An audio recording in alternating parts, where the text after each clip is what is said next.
From the majestic Rocky Mountains, with its deep canyons engraved by its river, lies a world of its own. From its rolling plains to its snow-capped peaks, meadows of wildflowers glistening, lakes and desert moonscapes, its beauty, it's breathtaking. Colorado is surely one of the great wonders of the world. Colorado produced another wonder that most people did not know. A baby girl that was born in Canyon City in December of 1988. Her extraordinary height and intelligence put her years beyond most of the population in the small town she grew up in, and her future was wide open until the day in August when her life was suddenly taken so maliciously. This is Candace's story, Through the Eyes of Strangers.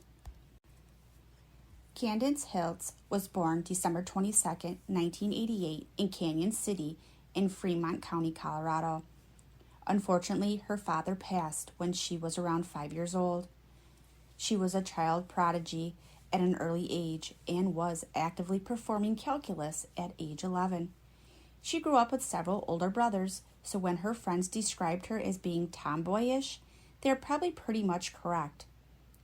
She knew how to stand up for herself and others when being bullied. Her ability to speak her mind contributed to her seeking a career in practicing law. By the time she was 17, she was in her third year of college at Brigham Young University and had been accepted as a student at Stanford Law School. However, a lot had changed for her that year as she found out she was pregnant. She wanted her child to be her primary focus, being she would be a single mother without the child's father being in her life. She decided to enroll in Brigham Young's online program, which allowed her to continue with her studies while also being a full-time mother. Candace gave birth to a baby girl she named Paige. Unfortunately, baby Paige was born with hydrocephalus, the primary characteristics of which is excessive accumulation of fluid in the brain. Candace was told that the baby would live a very short life. This news was devastating, but she decided to make the most of her time with her baby. Candace's brother James, who was 28 at the time of Candace's murder, suffered from many issues, such as an extreme case of paranoia when around other people, including his own family. He moved out into the woods behind the family home because he did not want to communicate with anyone. It was reported in an article that we had found that it had been discovered James suffered from psychotic episodes and had been released early from a mental health facility and was living off the land. He got food and water from a camper outside the home that his mother had kept stocked. His mother stated he doesn't go in the house and will not talk to his family. He is delusional, she explained. He thinks I am not his mother and some other woman has replaced me, she has stated. She also added, when he did come into the house, he would come in when no one was at home. He used a butter knife that was hidden underneath the front steps to pop the front door open. James pled guilty to a third-degree charge in 2002 in Fremont County and was given 1 year's probation according to records. He also had been arrested for criminal mischief and obstruction of justice in the past and has had several traffic citations. It has been stated by a family member that in 2006, Fremont County Sheriff's Deputy Robert Dodd went to the Hiltz's home looking for James. The deputy had a few questions for James regarding a trespassing incident. Candace's mother spoke to Deputy Dodd while Candace listened. It was said that Candace did not like the way Deputy Dodd was questioning and treating her mother. She started shouting at the officer, and he warned her he would arrest her if she kept doing it. Candace then took it further and told Deputy Dodd that she had seen him around town taking envelopes from known drug dealers and would tell the sheriffs and the other sheriff deputies what she knew about him. Finally, Deputy Dodd left the house. 3 days later, the family noticed that their dog was missing. They lived in a wooded area, so they thought maybe a mountain lion had killed their dog. The family searched around the property for the dog, but they were not overly concerned and thought that maybe their dog would return on its own. Please bear with us because the happenings of August 15th varies from each report we have found. Candace's mother has stated she left the home around noon to run some errands. After she left the home, she felt something was wrong back at the house, so she asked her neighbor to go check on Candace. She arrived home 3 hours later to find her 11-month-old granddaughter screaming and crying in her crib. Candace's mother also found pools and splatters of blood, but no sign of Candace.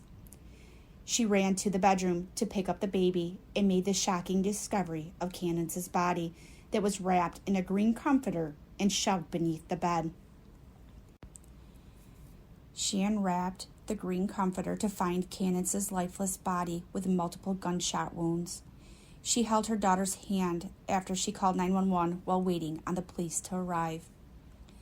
Deputy Bryce Briscoe and Deputy Robert Dott were the two deputies assigned to the case. The investigators combed through the wooded area surrounding the residence looking for clues or evidence. The investigators questioned the family for 4 hours on James's whereabouts and information about his friends and people he worked with. The mother said he was always in and out of Colorado Mental Health Institute, but no history of violence from his mental illness. A manhunt was organized to track him down. James was arrested not far from where his sister Candace had died. Sheriff James Blaker said James Hiltz was armed with a hunting knife when picked up at the rural Copper Gulch Iron Mountain neighborhood.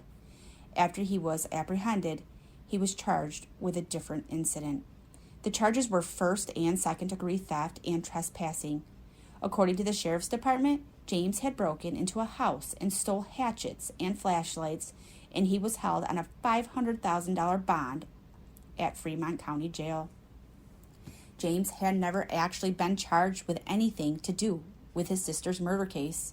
However, he still does appear to be the person of interest in Candace's murder. The family was displaced from their home while the investigation was going on. When they returned, they were shocked there was no crime scene tape after entering the house. They found several pieces of evidence left behind by the investigators. It was stated that a shotgun shell was found in the baby's crib. They also found the green, bloodied soaked comforter, a computer monitor stained with blood, bloody towels outside of the home believed to have been used by the killer.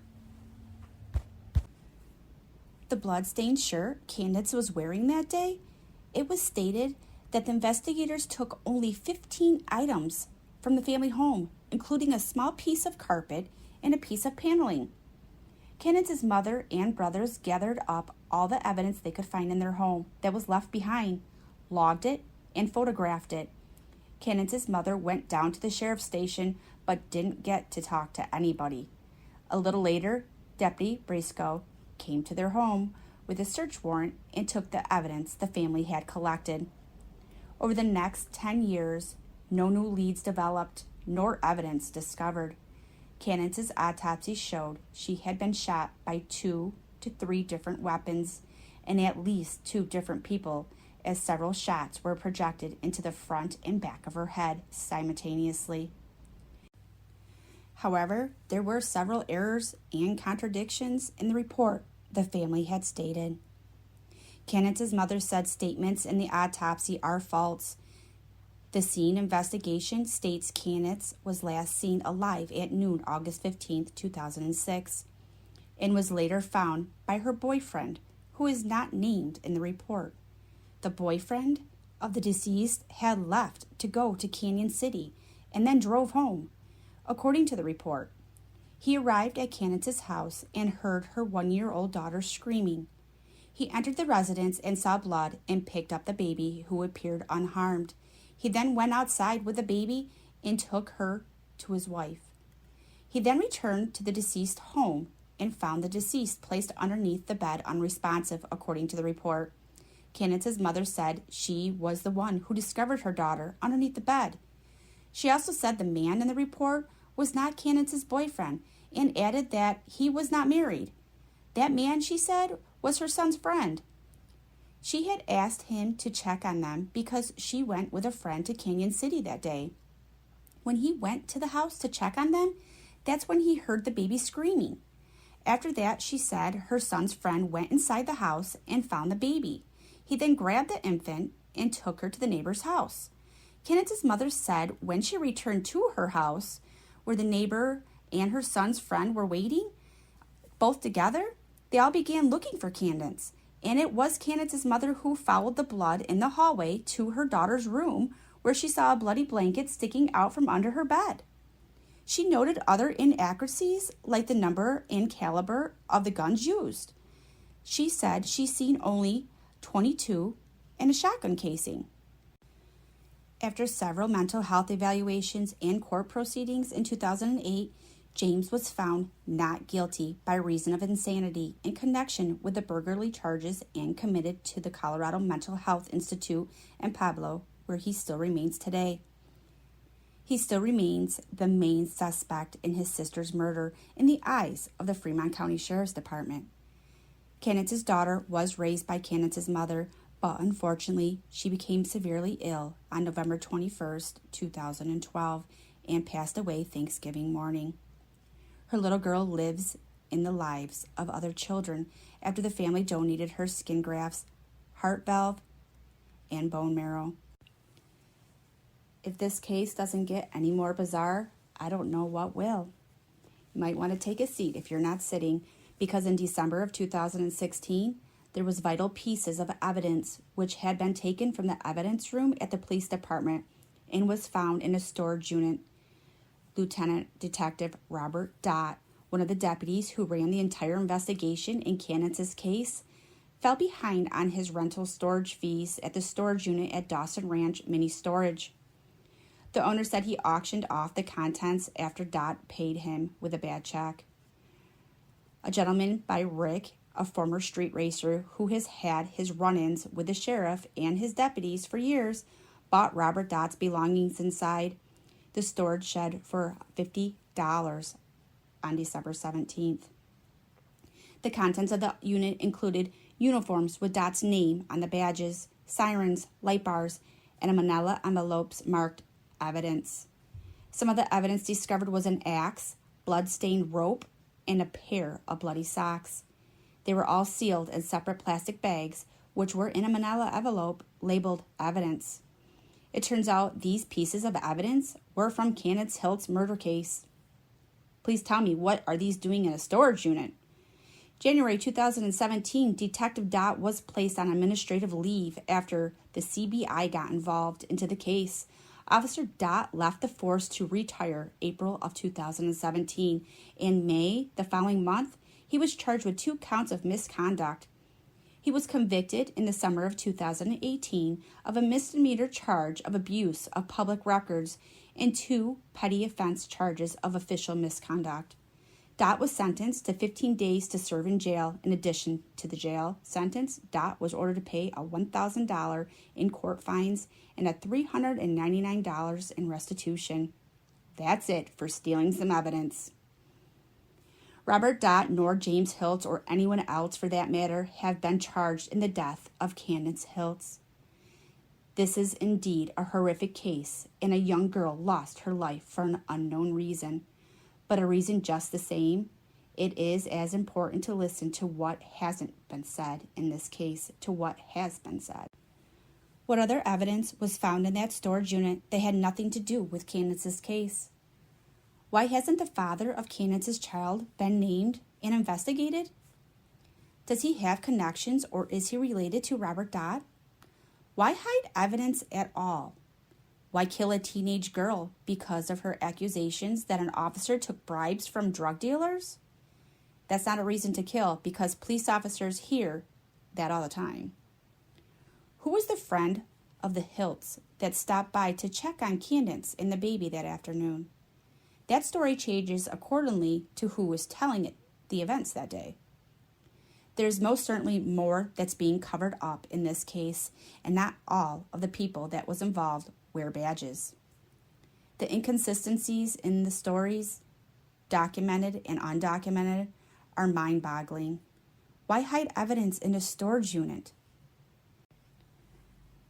If there was significant proof of who killed Candace on the evidence in the storage unit, would it not have already been found? Why would a law enforcement officer use their experience with a firearm using a .22 caliber gun and a shotgun when they know the shotgun is absolutely a lethal weapon? If the dog was so protective and always alerts the family of strangers, how did a stranger get their hands on it to tie it up and then kill it? What kind of person butchers a dog?